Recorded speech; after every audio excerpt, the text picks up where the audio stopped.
Drone এখন পৃথিবীর সর্বত্র, প্রত্যেকটি দেশে। মানুষের হাতে হাতে যেমন মোবাইল চলে আসবে, এটাও একসময় কল্পনা করা যায়নি। ড্রোনের ব্যবহারও যে বর্তমান পৃথিবীতে এত পরিমাণে বেড়ে যাবে, ভাবা যায়নি। শুরুটা কিন্তু অত্যন্ত স্বাভাবিকভাবেই হয়েছিল। আব্রাহাম কারিম নামে এক বৈজ্ঞানিক উড়োজাহাজের সাধারণ প্রযুক্তিকে ব্যবহার করে ড্রোনের পথ চলা শুরু করেছিলেন। তাই তাকে ফাদার অফ ড্রোন টেকনোলজিও বলা যেতে পারে। এখনকার ড্রোন কিন্তু আবার অনেক উন্নত। জিপিএস সিস্টেম ব্যবহার করে, এআই টেকনোলজির মাধ্যমে স্বয়ংচালিত প্রক্রিয়ায় ড্রোন এখন অনেক রেসপন্সিভ। ড্রোন বনভূমি সংরক্ষণ থেকে শুরু করে ফটোগ্রাফি, সিনেমা কিংবা খেলনা হিসাবেও ব্যবহার করা হয়। ড্রোন ব্যবহারের জন্য আবার কিছু কড়া আইন কানুনও রয়েছে। সরকার বা স্থানীয় প্রশাসনের কাছ থেকে ড্রোন ওড়ানের পারমিশন নিতে হয়। ভবিষ্যতের ড্রোনের ব্যবহার আরও প্রচুর বাড়বে বলে মনে করা হচ্ছে। বর্তমানে কার্যকরীভাবে যুদ্ধক্ষেত্রে ড্রোনের ব্যবহার প্রচুর বেড়েছে। বর্তমান সামরিক প্রযুক্তিতে ড্রোন অন্যতম প্রধান একটি হাতিয়ার। এবার দেখা যাক অদূর ভবিষ্যতে ড্রোন আরও কী কী কাজে লাগতে পারে মানব সভ্যতার সাহায্যকারী হিসাবে। সময়ের সাথে সাথে পাল্লা দিয়ে বর্তমান পৃথিবীর ধরন বদলে চলেছে দ্রুত। কেননা পরিবর্তিত ভবিষ্যৎ কেমন হবে তা আমাদের জেনে রাখাই ভালো।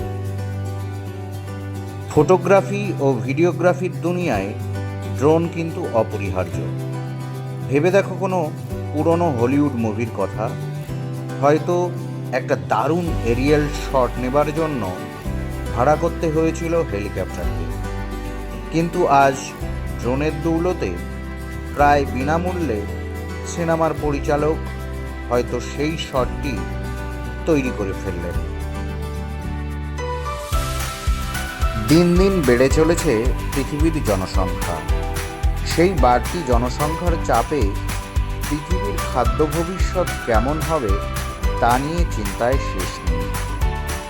পৃথিবীর বড় বড় দেশ থেকে শুরু করে বিজ্ঞানী, গবেষক সবাই ভাবছেন পৃথিবীর খাদ্য ভবিষ্যতের কথা। এমত অবস্থায় কৃষিকাজ থেকে শুরু করে এই সংক্রান্ত গবেষণা, কৃষিকাজের পরিচর্যা, এমনকি জলসেচ সমস্ত কাজেই ড্রোনকে ব্যবহার করা হচ্ছে। পণ্য পরিবহন কিংবা সাধারণ কেনাবেচার ক্ষেত্রেও ড্রোনের ব্যবহার অদূর ভবিষ্যতে অন্যতম বিকল্প হতে চলেছে। না, আমি কোনো কল্পবিজ্ঞানের সিনেমার কথা বলছি না। বাস্তবেই এমন কাজ শুরু হতে চলেছে যা অত্যন্ত দ্রুততার সঙ্গে ডেলিভারি বয়দের সাহায্য ছাড়াই এক্স্যাক্ট লোকেশনে করা সম্ভব হবে। বিভিন্ন বড় বড় কোম্পানি এই বিষয়ে গবেষণা ও তাদের প্রাথমিক কাজ প্রায় শেষ করে ফেলেছে। বিপর্যয় মোকাবেলার ক্ষেত্রে ড্রোন সবচেয়ে বড় বন্ধু হতে চলেছে মানুষের। যুগান্তকারী বিপ্লব আসতে চলেছে ডিজাস্টার মোকাবেলার ক্ষেত্রে। পৃথিবীর বিভিন্ন উন্নত দেশে শুরু হয়ে গেছে এই কাজও। যে সমস্ত জায়গায় মানুষের উদ্ধারকারী দল পৌঁছানো প্রায় অসম্ভব, সেখানে ড্রোন অতি সহজে পৌঁছে দিতে পারছে ওষুধ, খাবার, জল কিংবা অন্যান্য প্রয়োজনীয় সমস্ত সামগ্রী। বন্যপ্রাণ সংরক্ষণ বর্তমান পৃথিবীর অন্যতম একটি বড় চ্যালেঞ্জ। আমাদের পৃথিবীকে বাসযোগ্য করে রাখবার জন্য বা সাস্টেনেবল ডেভেলপমেন্টের জন্য ড্রোনের ব্যবহার অপরিহার্য।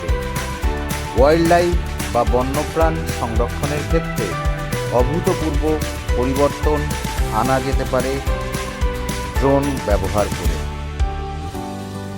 বড় বড় শিল্পক্ষেত্রে বা বড় বড় অবকাঠামোতে রিপেয়ারিংয়ের কাজে ড্রোনকে প্রাথমিকভাবে পর্যবেক্ষণের জন্য খুব সহজে এবং বাজেট ফ্রেন্ডলি ওয়েতে ব্যবহার করা যেতে পারে।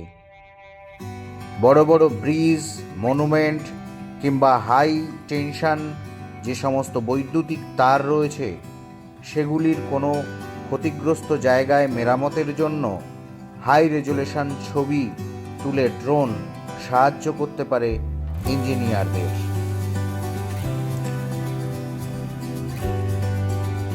সেফটি অ্যান্ড সিকিউরিটি যে কোনো দেশ বা সমাজের অন্যতম প্রায়োরিটি। সেই সেফটি অ্যান্ড সিকিউরিটি মেজারমেন্ট উন্নততর করতে ড্রোনের জুড়ি মেলা ভার। কোনো সার্চ অপারেশন বা নজরদারির ক্ষেত্রে সমস্ত কাজেই ড্রোনের চোখকে ফাঁকি দেওয়া প্রায় অসম্ভব। বিজ্ঞান গবেষণা বা পরিবেশ রক্ষার ক্ষেত্রে ড্রোনের ব্যবহার বিভিন্ন জায়গায় সফলতার সঙ্গে এখনই করা হচ্ছে। আবহাওয়ার পরিবর্তন কিংবা পৃথিবীর বিভিন্ন উচ্চতার সঙ্গে বায়ুর স্তরে পরীক্ষা নিরীক্ষা অতি সহজ করে তুলেছে ড্রোনের ব্যবহার।